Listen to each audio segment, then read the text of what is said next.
Salut à tous, c'est Silverbo et on se retrouve pour une nouvelle vidéo concernant la prochaine mise à jour de Castle Clash. Donc si vous n'avez toujours pas vu en quoi consiste cette mise à jour, je vais vous la présenter. Sinon, je vous invite quand même à regarder votre vidéo. Peut-être que j'apporterai des informations complémentaires par rapport aux vidéos de sneak peek que vous avez déjà vues. Donc en tout cas, qu'est-ce qu'il va y avoir comme nouveauté plutôt? Alors, il y aura bien sûr, comme à chaque mise à jour, un nouvel héros. Donc, enfin, comment dire, nous ne savons pas encore quel sera ce héros. En tout cas, après la sortie de Golem, de Artika, de... Comment elle s'appelle? De canne à sucre? Non, de sucre d'orge, voilà. Donc, sucre d'orge qui est un héros que je trouve pas utile. Après, bon, il y a des gens qui l'ont monté parce que ils trouvent utile. Enfin, pour moi, franchement, pour ma part, avoir possédé ce héros ou ne pas le posséder ne change rien au jeu. Je pense que le prochain héros sera un héros pas trop fort, justement parce que après la sortie du Golem, du Artika, du Pirate, du Skeletor, donc ça c'est les héros qui sont sortis ces derniers mois, des héros vraiment puissants qui si on les a pas, ça nous handicape un petit peu dans le jeu.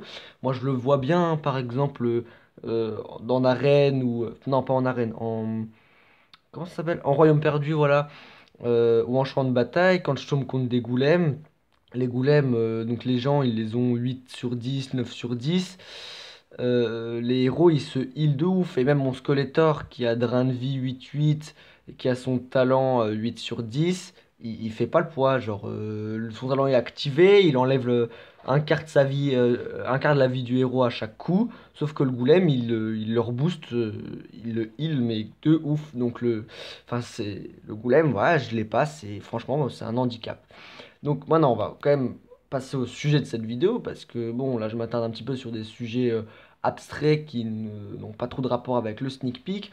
Donc, il y aura l'apparition d'une sorte de défense. Donc, ça s'appelle le totem de héros. Donc là, on peut voir juste un petit screen. Donc c'est déjà quand même 160 000 de mana pour le passer au niveau 2. Et au niveau 2, on va gagner skill level limit. Donc en gros, c'est le skill. Donc c'est le sort du héros sur 10 qui augmente de limite. Donc au niveau 1, le skill sera à 1 sur 10 maximum. Au niveau 2, 2 sur 10. Après, si on continue comme ça, normalement, enfin je pense en tout cas, au niveau 3, ce serait 3 sur 10 et ainsi de suite. Et jusqu'au niveau 10, ce serait 10 sur 10. Donc là, on peut voir Trigger Range. Donc ce serait le, comment on dit? La surface où cette défense en quelque sorte peut toucher les héros. Donc en gros, il y a le totem de héros et 8 cases autour du totem de héros. Enfin la portée, voilà, je cherchais le mot. Donc c'est la portée du totem. Et Trigger Time, ce serait enfin, il attaque toutes les secondes. Donc en gros, je pense qu'il attaque une fois par seconde peut-être. Enfin, je ne sais pas encore à quoi ça correspond. On va passer au sneak peek 2. Donc voilà, donc là on a le truc quoi. Donc on peut mettre un seul héros et un seul héros au choix dans le héros, enfin le totem de héros. Alors, on peut mettre qu'un seul héros, mais est-ce un héros, enfin le héros doit-il être évolué? Donc ça c'est une chose que je ne sais pas. En tout cas, ce qui est sûr, c'est que les héros évoluent, on pourra les mettre, bien sûr. Ça paraît un petit peu logique. Donc là, regardez. Alors, on peut mettre qu'un seul héros par totem. Et le skill du héros, donc son pouvoir, son totem prendra son pouvoir en compte. Là, le totem est niveau 1, et donc on voit un petit cristaux bleu.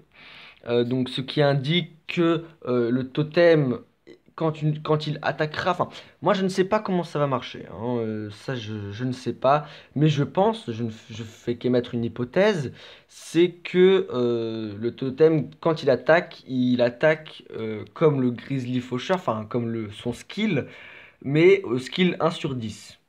Donc le totem de héros au niveau 2, ça débloque le petit carreau, enfin la petite clé là, on voit que c'est bien fermé, on voit qu'il y a un cadenas, enfin il n'y a pas un cadenas mais on voit qu'il y a une serrure, voilà, donc il faut le déverrouiller.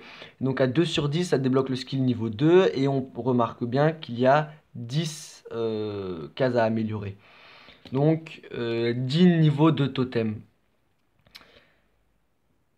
Donc là, on voit bien qu'on peut mettre des héros. Avant, je ne l'ai pas dit, mais maintenant, avec ce screen, on peut mettre des héros évolués, enfin non évolués. Étant donné que là, la reine serpent, je ne pense pas qu'elle soit évoluée. En anglais, on peut lire que le totem de héros will be triggered once an enemy goes inside the radius. Donc, le totem de héros va attaquer les ennemis qui rentreront dans sa zone d'effet. Le héros qui est placé à l'intérieur de totem will realize... Ah ok, donc le totem de héros va réaliser le skill du héros qui est placé à l'intérieur de ce dernier. Donc par exemple, si on met... donc ça c'est stratégique. Si on met un Santa, le totem va réaliser le sort du Santa sur les troupes ennemies. Donc je pense que ça va être aléatoire, ça je ne sais pas trop. Pour ma part, je trouve que c'est juste abusé. Parce que, bon, je pense pas qu'on mettra des héros en double. Sinon, moi, je mets mon bélier, parce que j'ai deux béliers. Je mets mon bélier et j'en mets un deuxième dans le totem de héros. Après, ça me fait deux béliers. Donc là, je pense que c'est quand même abusé. Ou je ferai ça, par exemple, pour le duc. Donc, je pense pas qu'on pourra mettre deux héros en double. Donc, si on utilise un héros avec les bases de héros, on pourra pas le mettre dans un totem de héros. Mais en tout cas, ça fera comme si on avait une septième, huitième et neuvième base de héros, car il y a trois totems. On verra ça dans le prochain screen. Je trouve ça juste abusé, donc il faudrait faire une team. Et par exemple, si on met le Vlad à l'intérieur, eh ben, le skill du Vlad se réalise dans les héros enfin dans la distance, la capacité. Putain, j'ai de nouveau perdu le mot. Dans. Comment. Dans la portée, voilà, dans la portée du totem qui est de 8 cases. Et donc là, justement, on voit bien qu'il y a trois totems différents. Donc là, on voit 8 cases quand même, c'est très très peu. Il faudra bien réussir à le placer le totem stratégiquement dans le village pour pas qu'il soit détruit rapidement. Le seul problème, justement, c'est que si on met le totem au milieu, il suffit d'un minot, par exemple dans les raids, et le totem est mort. Donc là, on voit le deuxième totem qui est juste à gauche du Cupide. Euh, je ne sais pas, normalement, il devrait fonctionner de la même façon. Enfin, normalement. Et le totem, un troisième totem, je ne sais pas non plus à quoi il sert. En tout cas, enfin, j'ai eu les infos que sur ce premier totem. Est-ce que chaque totem aura une capacité différente? Donc par exemple le premier réaliser le skill d'un héros, le deuxième réaliser autre chose, le troisième pareil. Ou alors est-ce que les trois totems ont juste un skin différent mais ont la même fonction qui est on met un héros à l'intérieur et il réalise le talent. Le skill, pardon. Donc ça, c'est des questions qui restent encore en suspension. Je pense, parce que la mage de l'Arctica, quand est-ce qu'elle est sortie?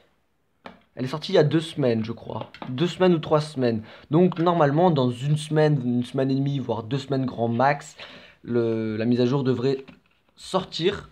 En tout cas, je pense dans une semaine sur la version taïwanaise et dans une semaine et demie, voire 2 semaines sur notre version, puis une semaine après sur la version iOS. Voilà les gens, c'est tout pour cette vidéo. J'espère qu'elle vous aura plu, j'espère qu'elle vous aura donné plus de précision quant aux nouveautés de la mise à jour. Si c'est le cas, n'hésitez pas à laisser un commentaire, un like et à vous abonner. Et moi je vous dis, on se retrouve à la prochaine pour une nouvelle vidéo. Ciao!